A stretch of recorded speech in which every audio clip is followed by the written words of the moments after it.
He is a double DTM and has been fondly called by the wordsmith as the Tiger. With no further ado, I will give the screen to our Tiger to roar the screen.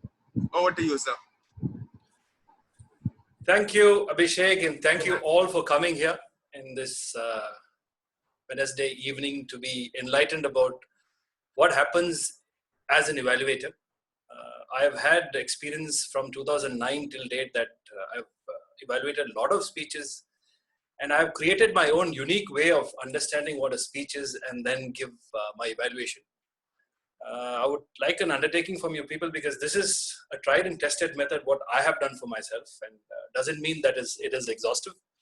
You can take it, imbibe it, improvise on it and make your evaluations better, or you can just say this does not work for me, and then but make sure that you have a fantastic technique of evaluating people. So that is it. And so let me start by sharing a screen with you guys. And I'm sure 90% of the people, or 99.99% of the people, except the guests who are here, would not have done evaluations in a Toastmasters. But in a personal setting, I'm very sure they must have done evaluations of different activities in personal life. Now I call this, what do you call it? Yeah. I call this evaluate to motivate, because I believe evaluation is all about trying to motivate people to do their best. So that is very important in life, because we are all not professional speakers, but we are trying to become professional speakers. So the evaluators play a very big role. And I still remember fondly, that is, it is still evergreen in my memory. Ever since 2009, there is this particular Toastmaster who used this particular phrase when he evaluates people. Whether it's lady Toastmaster or gent Toastmaster, he starts off with this particular phrase, and it shows the commitment that he is looking at one particular aspect and not the other aspects. And I would like to share that particular quote with you. It's a fantastic quote. It is etched in my memory whenever I go to do an evaluation, and that is as follows. You can take it up from here. It says, evaluation is an objective assessment of the speech and not the speaker. It is our very own DTM Abraham Zakaria, who always, if you notice him very closely, he will start off with this particular phrase, that evaluation is an objective assessment of the speech and not the speaker. So what is an objective assessment? As we go down, I'll tell you what it is. Moving on to the next slide. These are the few thumb rules which I follow on a day-to-day basis whenever I evaluate a speech. The first thumb rule is I always read the objectives of the project. I make sure that the project objectives are read thoroughly to understand what is required from a speaker's point of view. Because if I don't understand this thumb rule, I will not be able to do the evaluation to its epitome. That's what I believe. So I read the objectives of the project thoroughly to understand what the speaker is going to come with, what are the objectives necessary for the project. So the next one I go is, as Zach did, I always assess as per the objectives of the speech. I make sure that if the speech comes between the objectives of the speech, I go ahead and I give them an evaluation regarding that. The third thumb rule which I use is I avoid harsh and critical evaluations. I believe, again, I like to reiterate that we are not professional speakers. If you can avoid harsh and critical evaluations, you will not only make good friends with them, but you'll also keep them for good in Toastmasters, because Toastmasters believes in giving evaluations which will actually up the ante for them so that they come back into Toastmasters to give a speech. So try and avoid harsh and critical evaluations. That's what I do. I've never ever given a harsh and critical evaluation, but I do give a harsh and critical evaluation. I'll tell you when. The final thumb rule I do is be helpful and encouraging. That is very important in my saying. Whoever comes onto the stage, I believe that I have to be helpful. I have to be encouraging that person to come back to give a speech the next time around. So I avoid harsh and critical evaluations. Automatically, it becomes a helpful and encouraging evaluation. So these are the thumb rules. I read the objectives. I do an objective assessment. I avoid harsh and critical evaluations. I'm helpful and encouraging. So that's the thumb rules I follow. And then what I do is, when you are an evaluator or when I am an evaluator, these are the things which I look into especially. One is, before the speech starts or the before the speech begins. That is what I say is maybe Saturday is a speech going to happen. I try pinging the person on Thursday or Friday and find out what kind of a speech it is, how many words it is. Did you try your speech with a mentor? Anything else you want me to do apart from the project objective. So I get a feedback from the particular speaker prior hand. So I do that at least 8 out of 10 times. 2 times I leave it out because of paucity of time, but I make sure that I speak to the speaker and I find out what he or she wants from the particular evaluation or the speech which is going to happen. So I make it a point to speak to the concerned speaker who I'm going to evaluate. That is one. Second is I look into the content of the speech very meticulously. So when the speaker is speaking on the stage, I look at the content. And what is the content I look at is, number one is, what is the speaker trying to convey? Now today I'm trying to convey how to make a good speech better, how to evaluate a normal speech to make it better. So that is my message. So I try to find out what is the speaker trying to convey in a speech. I listen to the entire speech. I do an active listening process and I understand the entire speech and I find out what is the speaker trying to convey to the audience. So once that is understood, I note it down. I find, okay, this person is trying to convey this point to the audience. Life is beautiful. He's trying to convey life is beautiful to the audience. Now, next what I do is, does the content reiterate the storyline? For example, the speaker have a storyline by saying that life is always beautiful. So let's look at the blessings and not the troubles. So that is the storyline. Whether the content he put inside, did it reiterate the storyline? Did he say that life is beautiful and talked about always sad happenings? Or did he really speak about good happenings to make sure that life is always beautiful? So I look at the content part of it, what the speaker is trying to convey, and then I look at whether the content reiterates the storyline. So that is these 2 principles I use in the content when I look at the content. And then I look at a few things called did the speaker do this? Did the speaker do this? Now, 3 things I have found out, and one is I find out is, did the opening of the speech relate to the storyline? Now, did the opening of the speech related to the storyline? For example, life is beautiful.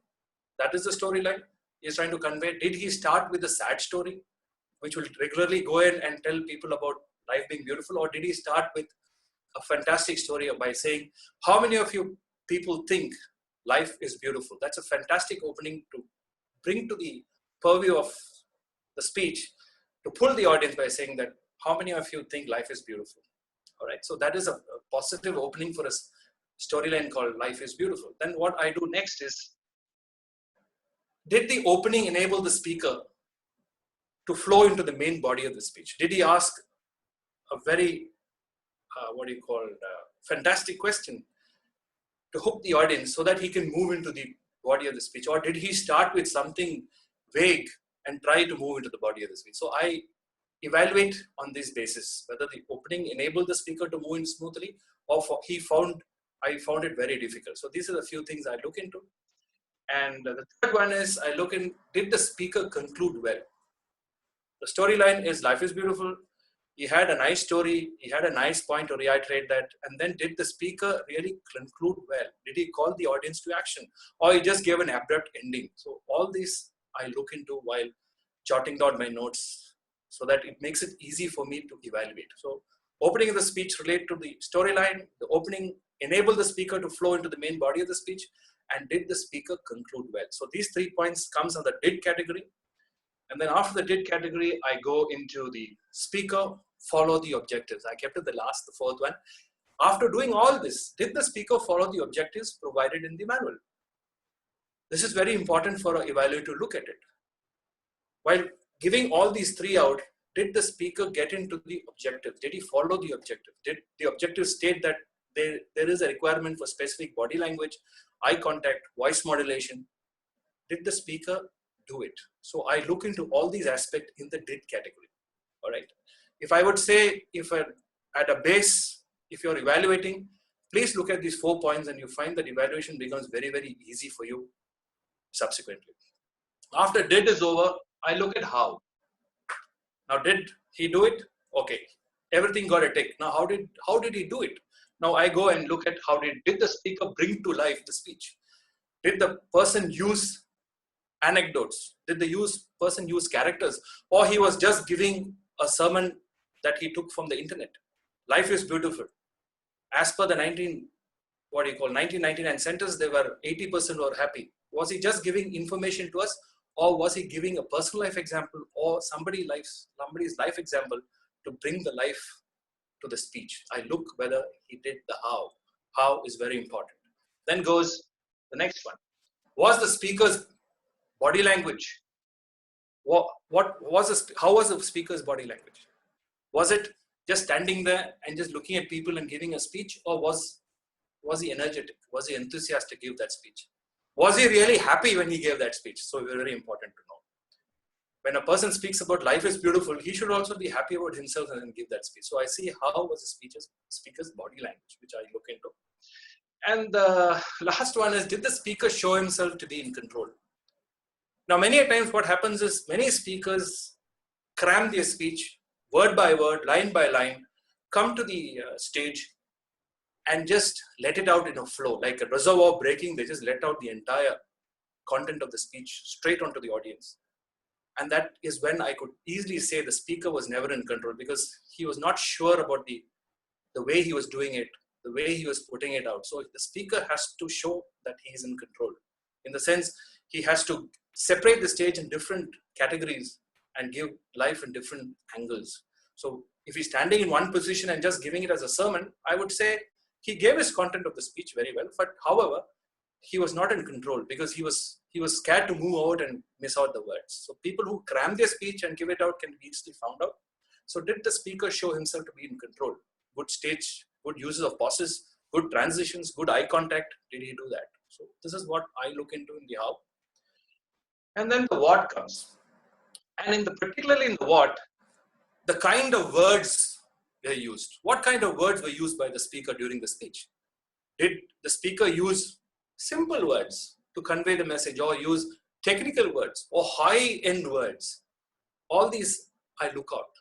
And when I evaluate the speaker, I speak about using plain language, simple language, which can be communicated to the audience better than using high-end language or technical language. So if I look at it, I see I go back, I look at whether the dids have been done. And then once the did has been done, I go to find out how is been done. And once the hows have been done, I go find out the last important thing is whether the language used by the speaker while delivering a speech is simple and understandable. That is very important. I can use high language to give a good feel to myself, but communication is always about receiving oriented. So when the picture in my mind becomes the picture in yours, that's when the communication is complete. I see all this aspect to say that whether what kind of words, whether it is transcended across, right? If you can do all these three, I can be assured that your evaluation will be spot on as you practice giving evaluations, right? Now let's move on to the next one. In a nutshell, look for the storyline of the speech. Whatever speech has been delivered in the club or online or anywhere, if you're called on to be an evaluator, look for the storyline. What is the speaker trying to convey? And once you understand the speaker's message, that this is what is going to be conveyed, then it becomes very easy for you to look at the content and say whether the content reiterated the storyline. So look for the storyline of the speech, which in a nutshell, right? The next one I would do is whether the speaker used the basic structure of a speech. That is why I kept this in the last. Whether the speaker used the basic structure of a speech, which is a speech should have a good opening, right? The body of the speech should reiterate the storyline, and the conclusion should be so riveting that the message is given to the audience to take it and change their way of life or attitude or thinking, whatever the speaker is trying to convey. You might have a good opening. The body of the speech will be fantastic, nice stories, nice points given out of it. But if your conclusion is not right, that is what they say, no? The audience hears the last thing, the last thing more. I would say is if your conclusion is not riveting enough, then the entire speech falls flat. So as an evaluator, look for the storyline, look whether the structure of a speech has been done with, opening is there, whether the body of the speech is good, the conclusion also is reiterating the storyline. So in a nutshell, these things should be looked as an evaluator. This will come through practice. It might for the newbies, it might think Greek and Latin, but remember one thing, as you follow these footsteps, maybe in 10 or 15 evaluations, then you become good at it. That's what I have done it. So I find it more easier following this kind of footsteps. Use the sandwich method. Now, a lot of people have come to me and asked me and said, why should we use the sandwich method? We can use the other method, right? Why we can always start with a recommendation, then go with the commendation, and then finish with the recommendation. Why should we have the sandwich approach? Now, this is an approach which is given to all of us, so that this method actually encourages people to speak more. If you look at it, the slice on top is hard, right? So you give a commendation which the person has, and then you find the jelly stuff, which is actually the tasty stuff, which is your recommendation, which is again pasted by your commendation. What happens is, nobody likes to be told that the speech should be improved further up. To be very frank, I speak on my own words. Very few people would like it the other way around. So in Toastmasters, we advocate using the sandwich approach, so that the good points I've told, the improvable points are given in the center, and finally the good points are given as icing on the cake, so that the speaker is encouraged to come onto the stage again and give a speech, rather than give it the other way, give a recommendation, commendation, and recommendation. Most of the time, speakers who are novice speakers find it very difficult to come out of that recommendation, and I've known a lot of Toastmasters who have received the other way of evaluation and found themselves not coming back into Toastmaster. They say the evaluator is very critical, I'm not able to take it. So always, if possible, use the sandwich method, which is, I believe, the best way forward to bring up the talent of a speaker, especially in Toastmasters. So that is what I do. I use it, sandwich method. Now, there is one important thumb rule I would like to stress here. We all give, as you said, you will all go back, read the project objectives, you will go through all the grind, be ready for the evaluation. And when the speaker comes on stage and gives that particular speech, and you find that the speech needs improvement, you give out your heartfelt recommendations, you do everything. And the next time around, you are in the audience and you find the speaker doing the same thing what he did in the last speech, without taking in your recommendations. And I'm sure a lot of evaluators feel aggrieved. They say, we did our best and still that particular speaker is not taking our recommendations. Hereafter, please don't put this particular person for me to evaluate. That is not the way. I always say this, you are a person who gives your opinion to that particular speech. So keep in mind this particular phrase, statement I always tell people, the decision to accept your feed forward is the speaker's sole discretion. It is not a hard and fast rule that Rajeev Nambiar gives evaluation to a particular Toastmaster and he better take it.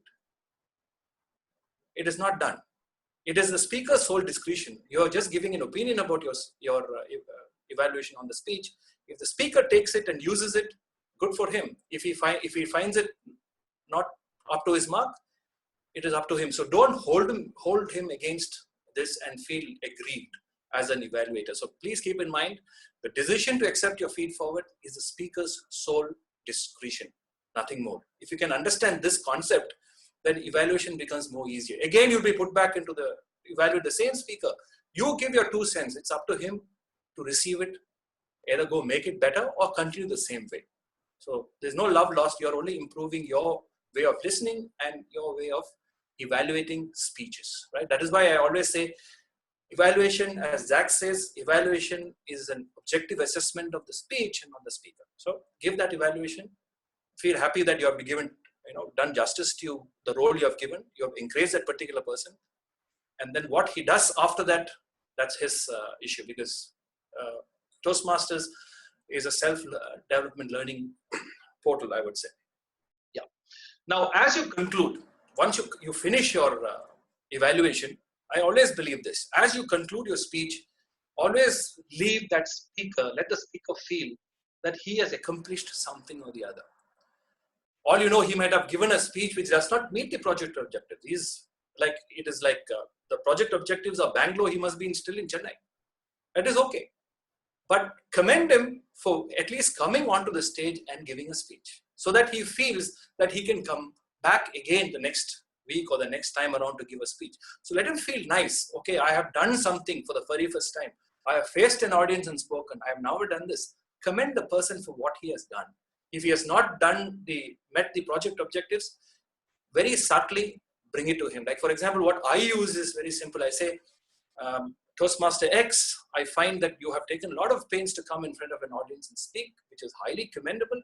But I would say that if you can also look into the objectives while writing your content, I'm very sure that this speech of yours will be ultra successful. So I have also stroked him, I have also kicked him with my words. So this is how, as an evaluator, you need to evaluate a person. So let the person feel really happy that he has come in front of an audience, in front of Toastmasters, and given a speech. Because if you take about 100 people, there'll be 5 people who would want to come and face the audience. You and I know it. So when that 5% come, please make sure that you give them an encouraging feel that they should come back into Toastmasters and learn slowly and steadily. So don't take them away like some of the evaluators do. Even in icebreaker speeches, I've seen people giving them, like for example, in icebreaker speech, it is all about finding his foot on the stage. People say, you are looking this way, your hands were clasped, you are biting your lips. That is okay. Please commend the person for what he has done. And also give him a small recommendation what he can improve from what he has. So that is what is called an encouragement while doing your evaluation. And one golden rule is, once you finish your evaluation, make sure you do this. I don't know how many of you catch up with your speaker. I've seen a lot of people just go and give their evaluation sheet to the particular speaker and they just vanish. I would suggest people to go and speak to them and say, how did you like my evaluation? Did you understand all what I said? Do you have any gray areas which you have not understood? Try to have a contact. And that is the point of time that you can give him a harsh and critical evaluation, because it is one-on-one. Because if you give it in front of 20 people, he's aggrieved. But when you give it one-on-one, nobody is listening, only it's between you two guys, it becomes very easy. So, and one more golden rule in Toastmasters is, whenever you use a commendation, please say, we feel. And whenever you use a recommendation, say, I am of the opinion. All right? Don't flip it. Don't say, we all feel that you never maintained eye contact. And don't say, I feel that your stage presence was good. Flip it. Say, we all feel you maintained, we all feel that your stage presence was good. I feel, in my opinion, that you were not maintaining eye contact with a particular area of the audience. So don't make sure that you use the I and we very judiciously. And also follow up with the Toastmaster and ask, what are the areas you think that you didn't understand, or have you understood? You want more input? Let him ask you questions. Let that feel of camaraderie happen between you guys. And this is what happens in a true letter and spirit as an evaluator. Right.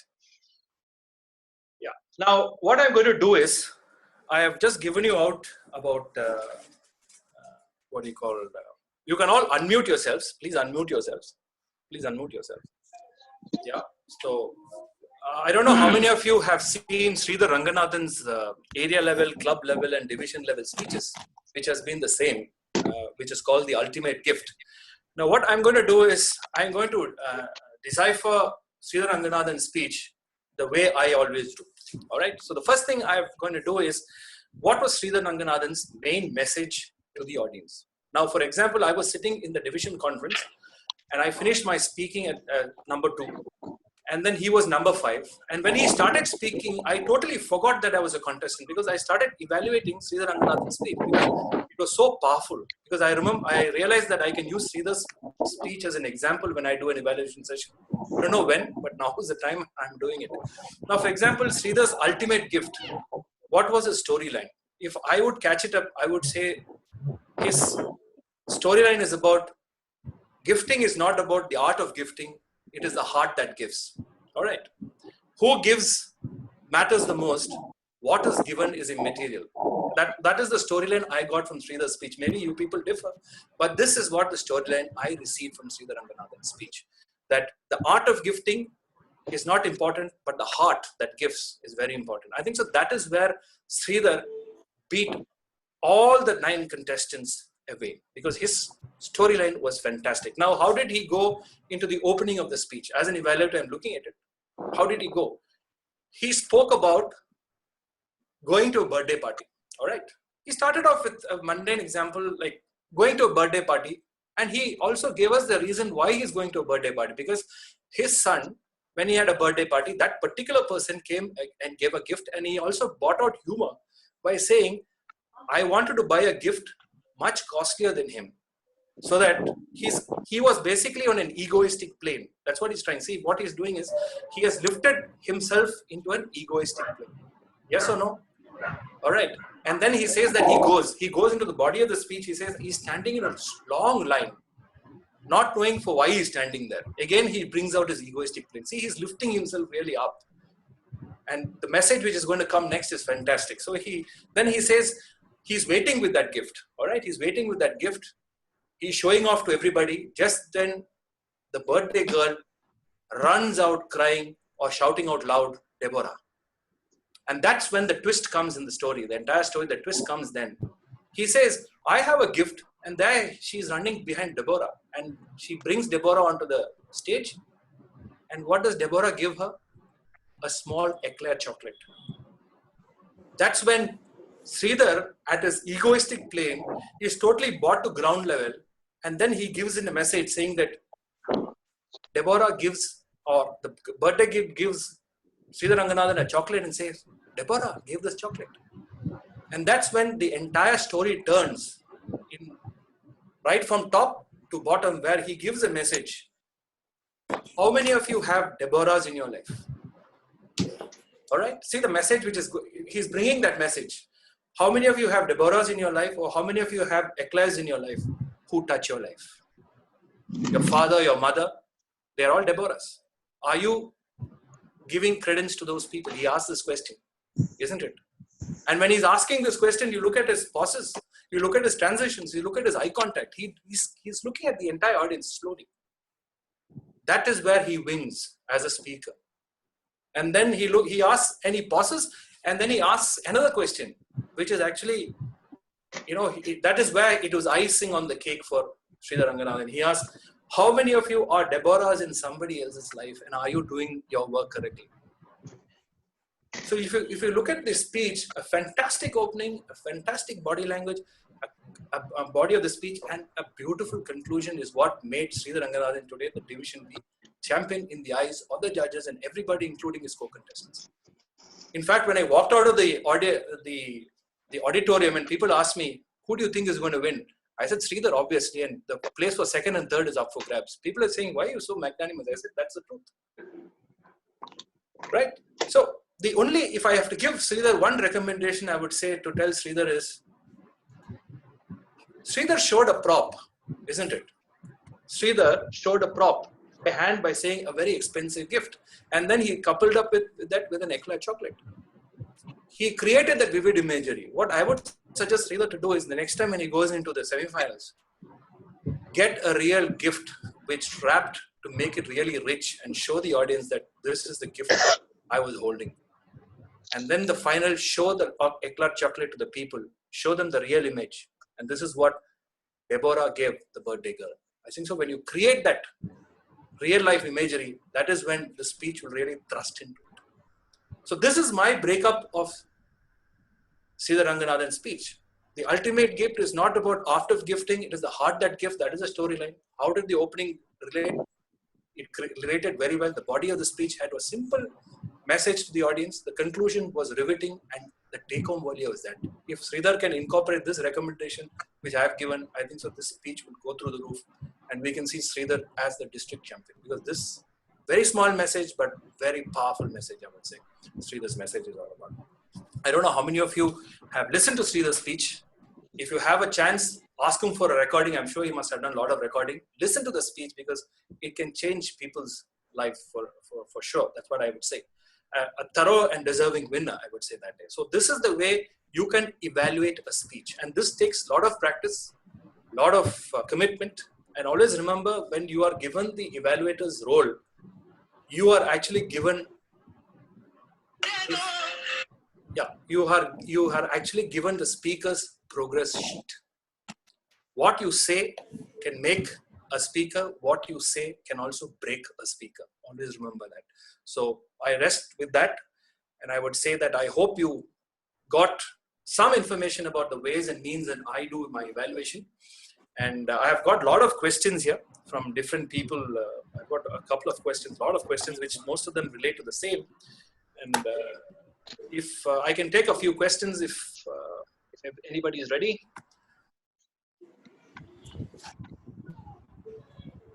Yep. Any questions?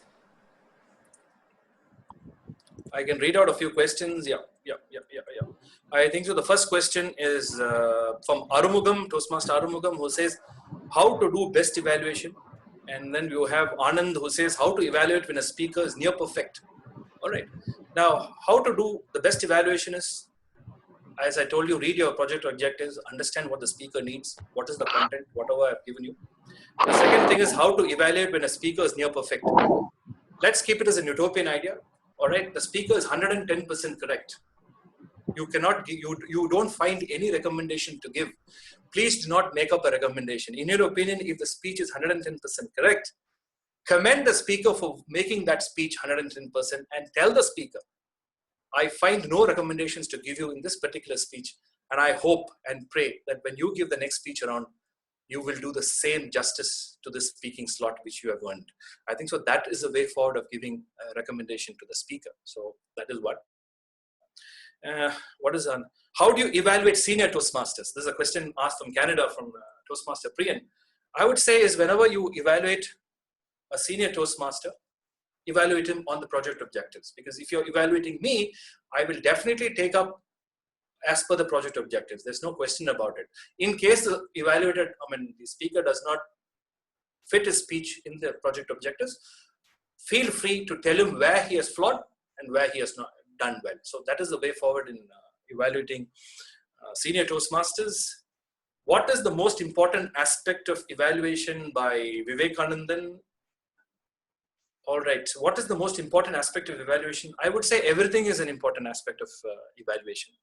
And if I have to pick up one thing is, if after your evaluation, his speech becomes better the next time around when you listen to it, I think so that is the best aspect you can give to a speaker, right? That is one. And yeah, how do you differentiate between good and not so good or sugar-coated evaluation? Now, Vivek Radhakrishnan, I would tell you is only one thing. We give our speech and people give opinion adverse. Aren't we hurt? That's the question I would like to ask. A good speech or a bad speech, it depends on whether the speaker has put 110% to the speech. So what happens is when you come on stage, we are all ready with the content, but looking at the audience sitting in front of us, we might have a wobble in our knees. We might not deliberately not deliver well, but I would always tell speakers to identify the good points of that speaker. Even if he does not have anything, at least he has come in front of the stage and spoken to the audience.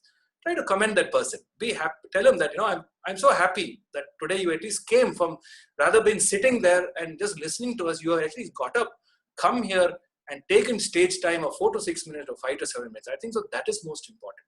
And you can also give a passing recommendation saying that I would suggest Toastmaster X that next time you write your speech, please, either you can send it to me or consult with your mentor and then write your speech. That is a way of putting it for more in a different context, I would say. As I said, there is no recommendation to give. Just commend them for what they have done today and make sure that they do the same thing again. Make sure that you bring it around. Okay. Paul Bhaskaran says, instead of saying you did this, you did that, we can say the speaker. Yes, definitely, Paul. You can always say, you can always take the best out of the speaker and commend the person. That's very important. Is there any other method than the sandwich method? Yes, there are a lot of methods. But what in Toastmasters we follow is the sandwich method, which encourages people to come back onto the stage and leave. So what you can do is an experimental basis. When you do an evaluation, don't do the sandwich method and see the difference. How the speaker after the speech takes your evaluation, and then do an evaluation on a sandwich method and see how the speaker has taken it. So you can experiment, because Toastmasters is all about experiment. One person has written, how do I collate the evaluations I noted? And that is Toastmaster Karthik Ramamurthy. I would say is, most of the people, once the speaker starts, all right, when the speaker starts, we are not listening. The moment he starts, we start writing. We miss out words. All right. So what I would suggest is, first and foremost, find out the storyline of the speech. And once you understand the storyline of the speech, it's very easy to recollect. Now, Sridhar's speech is nearly a month and plus old. I can still, even in that midnight, you wake me up and ask Sridhar's certain lines, I will tell you, because I was listening. I was not taking notes. In my mind, I was listening and I was evaluating him. That's most important. That is that way. How do I tell you I've been making? Other than the project objectives, what else an evaluator should focus on, which is Vidyadhar, I would say is, apart from the project objectives, if you want to comment on something, that is why you meet this particular Toastmaster and speak to him and say, listen, these are the 5 objectives you're supposed to be meeting in this particular project. Is there anything else I have to look at? Let the onus come from the speaker. He might say, sir, just look at whether I'm fidgeting my hands. Get the permission of the person and then do the evaluation. You'll find it audience will think that you are giving a very critical evaluation, but actually it is asked by the particular speaker. So that is one way you can do it. How to be an effective general evaluator. When it comes to general evaluation, definitely I'll put it across. Difference between evaluation during a meeting and evaluation in a contest. Now, always remember, in a contest is all about completing what you learned on the club stage. So we cannot say that in the club stage, I will do a slipshod evaluation, and in the contest stage, I will do evaluation where I will get my cup. I'm very sorry. If you look at Sridhar, whether he does it on the stage, in a club, or in the contest, you'll find the same kind of zeal and enthusiasm he has. That is why he's a champion today in the District 82. So if you do well in the club, give your 110% to encourage the speaker to do well. Believe me, the same thing will transcend in your contest also. So that you cannot divide by saying the club I will do 80% in that, because it's a trophy, I will do 110%. Even in the club, they give you a certificate. So you have to really do well. If you don't do well, you are not doing justice to the Toastmasters motto that Toastmasters is a mutually supportive environment. Whether it is in club or in contest, it is the same. So please don't confuse on that. Is it okay to give only one improvement point? If you find only one improvement point, fine. It is your opinion.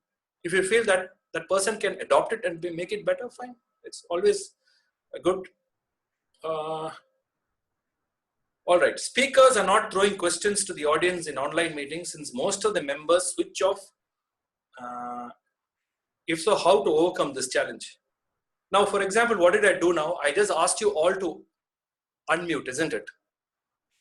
As a speaker, I asked you all to unmute. Likewise, you as a speaker, you can always say, please switch on your all your videos, because I want to ask you a question. Let them all switch, and then you ask the question. You ask, and so you shall receive. So that is the way forward. And what type of wordings and language used in evaluation? Use simple, understandable language.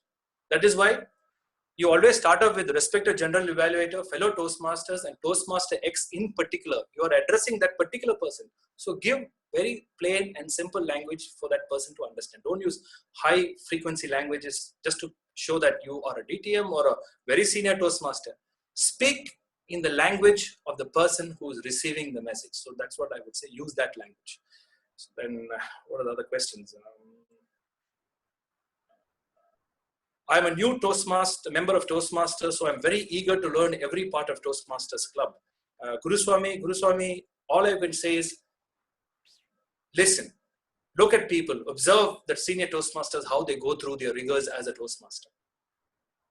Ask questions. If you are in doubt, please ask questions. Don't feel that, oh, they're all Toastmasters, big Toastmasters. I cannot go and ask questions, because if you don't ask questions, you'll not get the answers. So that is the way you prepare yourself for each and every role.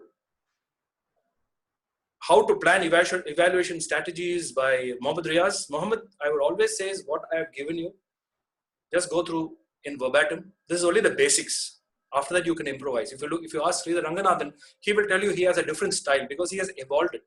So every evaluation should be unique in every aspect. That is one.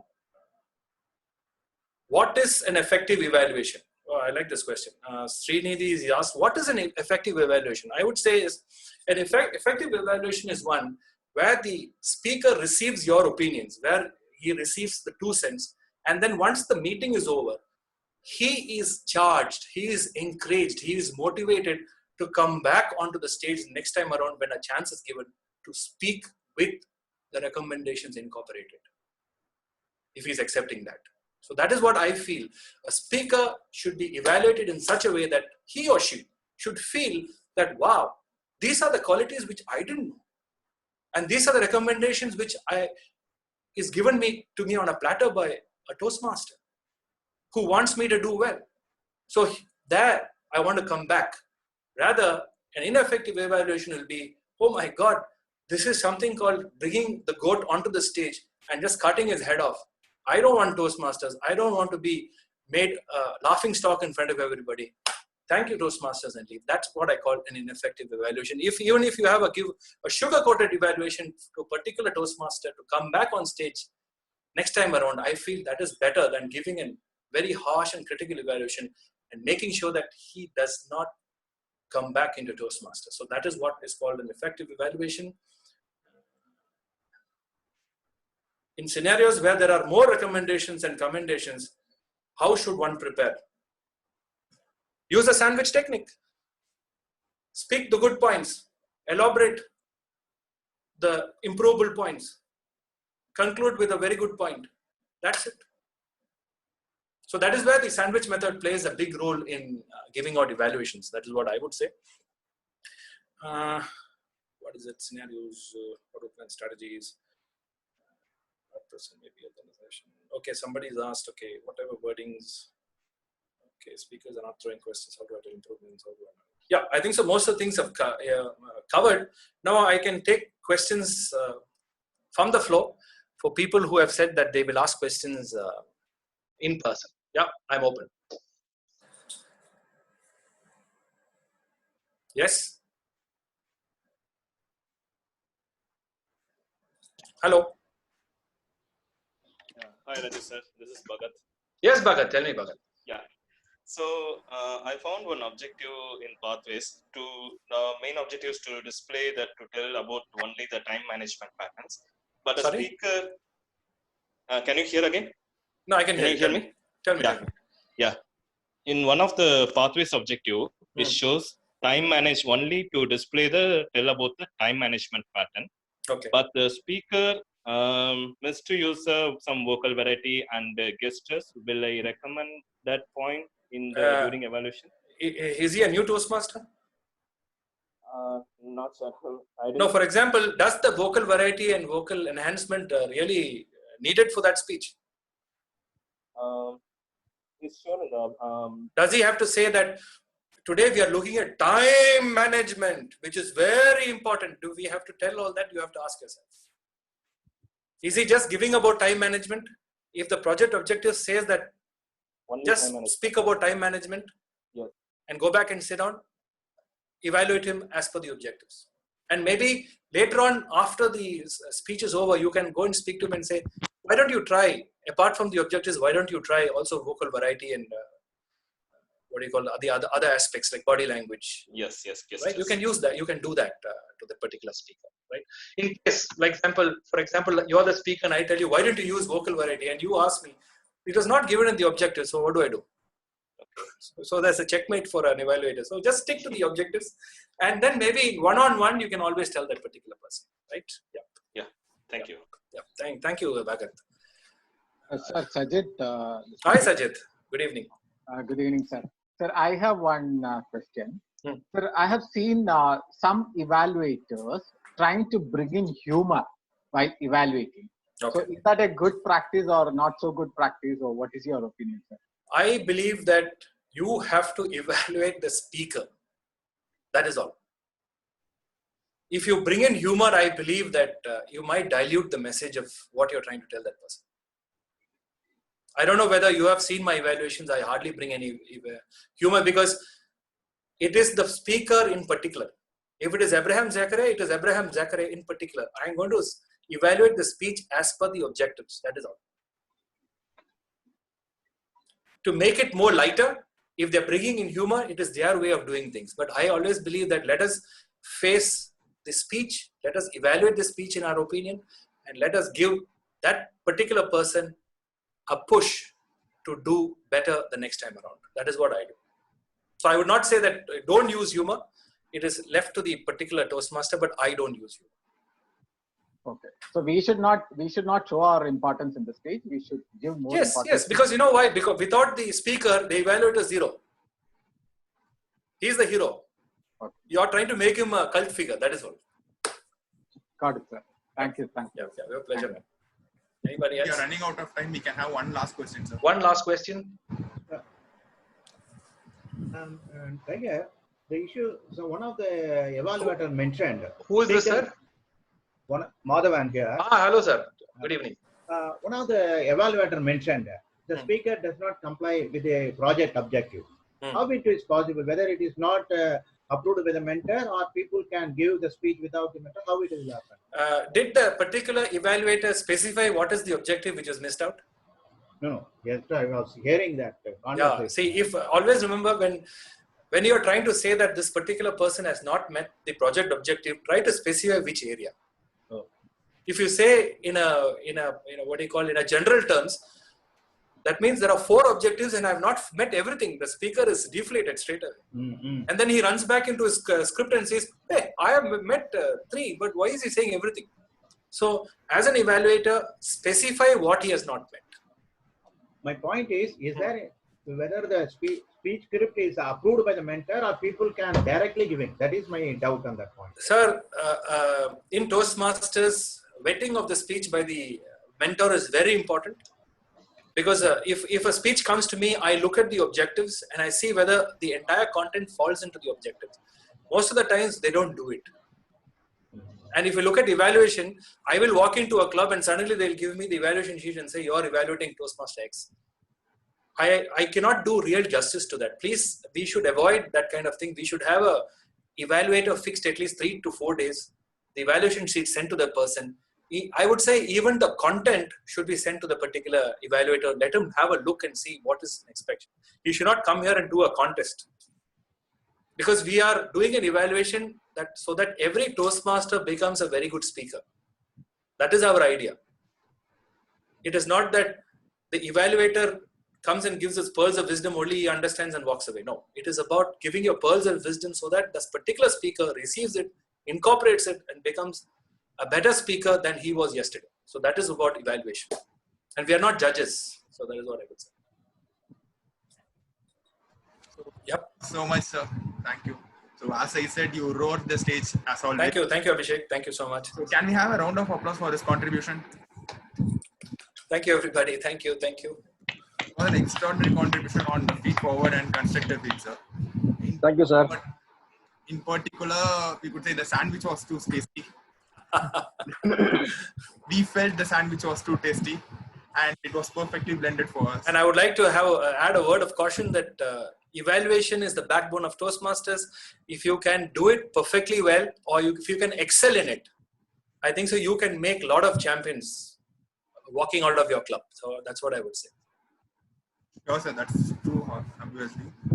I hope everyone had an invaluable takeaway from this, and we have recorded the sessions and will be uploaded soon. And I hope that each and how much ever time we see there is a contribution or takeaway from the speech. Once again, thank you so much for your valuable time. Pleasure. Thank you so much. Thank you everyone for your participation on behalf of Chennai Wordsmiths. Thank you all. Thank you. Thank you. Thank you. Yeah, thank you. Thank you.